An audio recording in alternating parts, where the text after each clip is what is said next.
දුෂේන සිනමාවට හඳුන්වා දෙන්නේ මම සිංහබාහු චිත්‍රපටයෙන්. ඊට පෙර ටෙලිනාට්‍ය නිලියක්. දුෂේන කියන්නේ හරියම නිර්මාණශීලී අලුත් පරපුරේ නිලියක් තියෙනවා. ඇත්තටම ඒ දුෂේනට මොකද වුනේ කියලා. සමහර වෙලාවට දුෂේනගෙන් අහලා දැනගන්න ඕනේ ඇත්තටම මොකද වුනේ? මොකද්ද ප්‍රශ්නේ? ඔයාලට වෙන ගැටලුවක් තියෙනවා. සමහරට අපි මේ පැත්තත් හිතන්න ඕනේ. යා නව තියෙනවා. පොළු තියෙනවා කියලා කතාවේ කිව්වා. ඇත්තටම ඔබ ඇය ගැන කතා කරොත් ඔබත් එක්ක වැඩ කරලා තියෙන කෙනෙක්. එහෙම කෙනෙක් විජනය කරන්න මම කැමති නැහැ. මට කියන්නන් තියෙන්නේ දුෂේනි මාත් එක්ක වැඩ කළා. ඊටාම සාර්ථකයි. ඇය රංගන ප්‍රතිභාවයත් ඊටාම සාර්ථකයි. ඒ වගේම ඇයගේ දායකත්වය, ඇයගේ කැපවීමත් ඊටාම හොඳින් මට නම් ඉෂ්ට කළා මගේ නිර්මාණයට. ආදරේ කියන කැලල ගාවගෙන එන්න ඕනද නැද්ද? ඒක ගලවලා එන්න ඕනද? ආදරේ තමයි පුද්ගල ජීවිතයක් තියෙනවා. සමහර වෙලාවට තමයි සැමියෙක් ඉන්න පුළුවන්, සමහර වෙලාවට පෙම්වතියක් ඉන්න පුළුවන්, පෙම්වතෙක් ඉන්න පුළුවන්. ඒක වෙනම ජීවිතයක්. සමහරට ස්පර්ශයක් තියෙන්න පුළුවන්. ස්පර්ශයේ ඇති වැරද්දක් නැහැ. සිප ගැනීමක්, වෙනඳ ගැනීමක් ඒ චරිතයට අවශ්‍ය නම් ඒක කළ යුතුයි. ඒක වරදක් නෙමෙයි. ඒක නළුවෙක් නෙලී කළ යුතු දෙයක්. නමුත් තමන්ගේ චරිතයක් බාරගත්තාම මේ චරිතයට සාධාරණය කළ යුතුයි. ඒවට ප්‍රශ්න තියෙනවා නම් ඒක පුද්ගලික ප්‍රශ්න අරගෙන නිර්මාණ කටයුතු කරන්න අමාරුයි.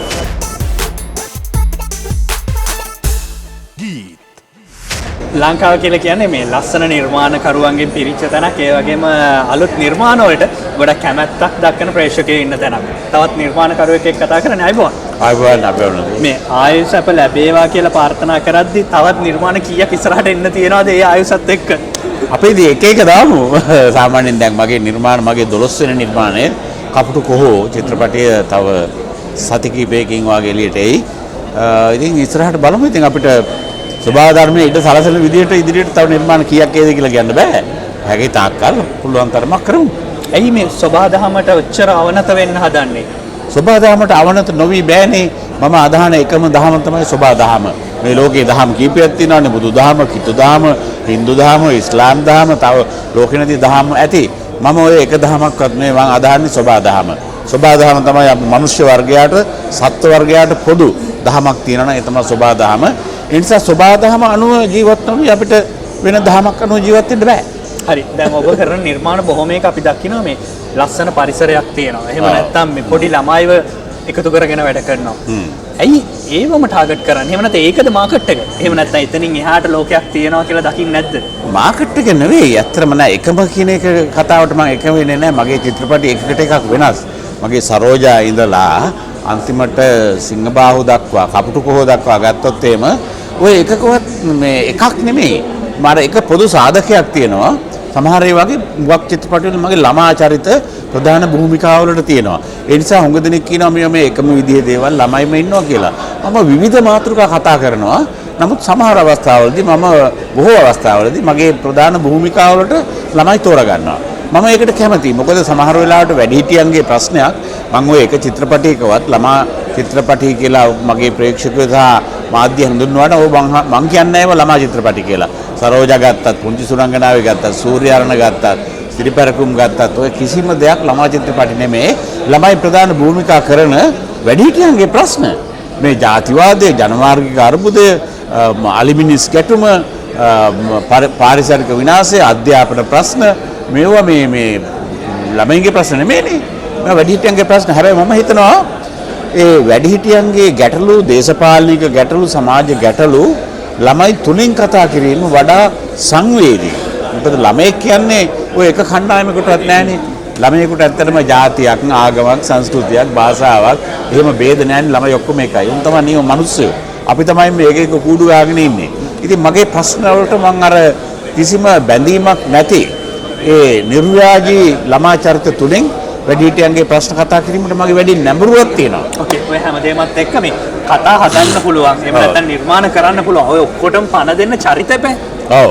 ඔය චරිත වලට පිරිමි ගැහැණු එහෙම නැත්නම් පොඩි ළමයි ලොකු අය ඔක්කොම ඉන්නවා. මේ ඇයි මේ නළු නිලියෝ මේ ප්‍රොඩියුසර්ස්ලාට පොළු තියන්නේ? දැන් කාලේ කතා වෙන්නේ එහෙම. එහෙම නැත්නම් ඩිරෙක්ටර්ස්ලාට පොළු තියනවා. නිර්මාණ කඩා වැටෙනවා කියලා තියෙනවා.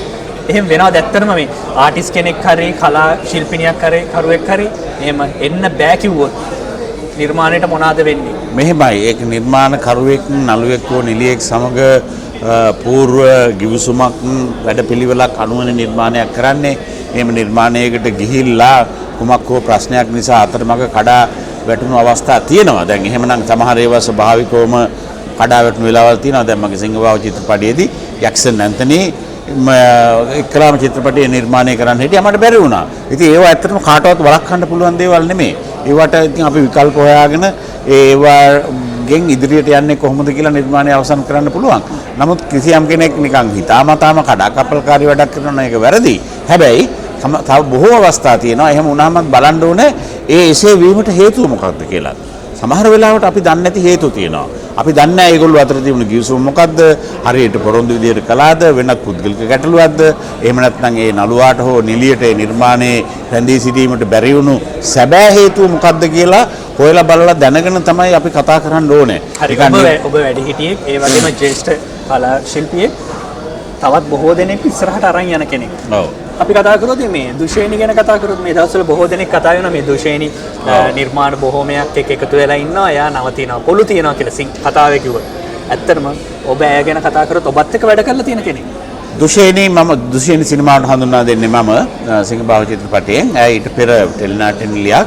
මම දකින විදිහට දුෂේනි කියන්නේ හරිම නිර්මාණශීලී අලුත් පරපුරේ හොඳ නිර්මාණශීලී හැකියාවක් තියෙන හොඳ රංග ප්‍රතිභාවයක් තියෙන නිලියක්. මගේ චිත්‍රපටයට එයා ලොකු සාධාරණයක් ඉෂ්ට කළා. මට නම් මගේ නිර්මාණය තුලේ දුෂේනිගෙන් කිසිම ප්‍රශ්නයක් වුණේ නැහැ. මම කියන වෙලාවල් වලට මම කියන දිනවලට මම කියන වකවානුවේ මම කියන ස්ථානවල මට අවශ්‍ය විදිහට දුෂේනි මගේ නිර්මාණයට දායක වුණා. ඒ වගේම තමයි චිත්‍රපටයේ ප්‍රදර්ශනය කරන මොහොතේ ඒ ප්‍රචාරක කටයුතු වලටත් දුෂේනි සහභාගී වුණා. හැබැයි ඊට පෙර දැන් ඔබ ඔය කියන කතාව මම අහලා තියෙනවා. මම සමාජ මාධ්‍යයෙන් මම කියවනවා මට හරිම කනගාටුයි මට හරි ප්‍රශ්නයක් තියෙනවා ඇත්තටම ඇයි දුෂේනිට මොකද වුනේ කියලා. සමහර වෙලාවට දුෂේනිගෙන් අහලා දැනගන්න ඕනේ ඇත්තටම මොකද වුනේ මොකද්ද ප්‍රශ්නේ. ඔයාට වෙන ගැටලුවක් තියෙනවා. සමහරට අපි මේ පැත්තත් හිතන්න ඕනේ. එයාට වෙන පුද්ගලික ප්‍රශ්නයක් තියෙනවද? එයාට වෙන මානසික ගැටලුවක් තියෙනවද? එහෙම නැත්නම් එයාගේ දෙමව්පියන්ගෙන් එහෙම නැත්නම් එයාගේ පවුලේ සමාජිකයින්ගෙන් එහෙම නැත්නම් එයාගේ පෙම්වතාගෙන් හෝ වෙනත් එයා තාම අවිවාහකයි මං හිතන්නේ. එහෙම ප්‍රශ්නයක් තියෙනවද? එහෙම ප්‍රශ්න තියෙනවා නම් ඒව ගැනත් අපි හිතන්න ඕනේ. ඒවත් මානුෂීය ප්‍රශ්න. එහෙම ප්‍රශ්නක් තියෙනවා නම් එහෙම ඒ ප්‍රශ්න දිහා බලලා තමයි අපි දුෂේනි විවේචනය කරන්න මම කැමති නැහැ.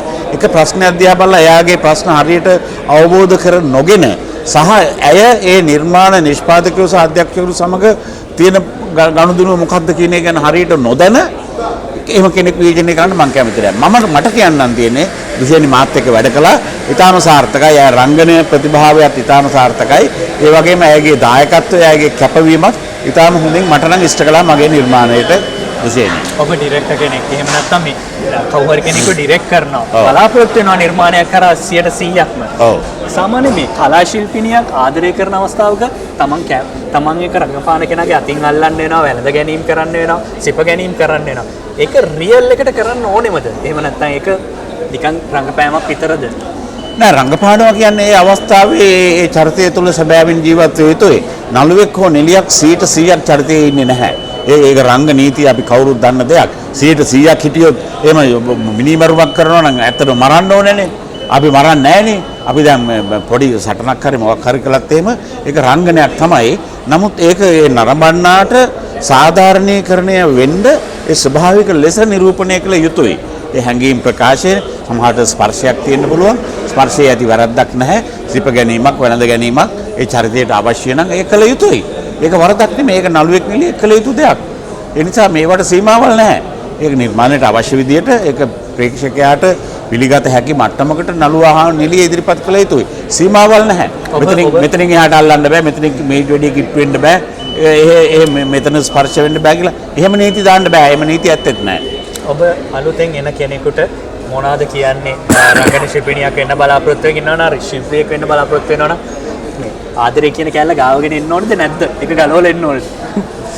ආදරේ තමන්ට පුද්ගල ජීවිතයක් තියෙනවා. සමහර වෙලාවට තමන්ට සැමියෙක් ඉන්න පුළුවන්, සමහර වෙලාවට පෙම්වතියක් ඉන්න පුළුවන්, පෙම්වතෙක් ඉන්න පුළුවන්. ඒක වෙනම ජීවිතයක්. නමුත් තමන්ගේ චරිතයක් බාරගත්තාම ඒ චරිතයට සාධාරණය කළ යුතුයි. ඒවට ප්‍රශ්න තියෙනවා නම් ඒක පුද්ගලික ප්‍රශ්න අරගෙන නිර්මාණ කටයුතු කරන්න අමාරුයි. ඒක පුද්ගලිකව විසඳගත යුතු දෙයක්. නමුත් චරිත රංගනයකදී සීමාවල් තියෙනවා නම් එහෙම ඒවා අධ්‍යක්ෂකවරයා සහ නිෂ්පාදකයම කලින් කතා කරලා ඉන්න ඕනේ. මට මේ විදිහේ සීමාවල් තියෙනවා. මෙතනින් එහාට යන්න බෑ කියලා.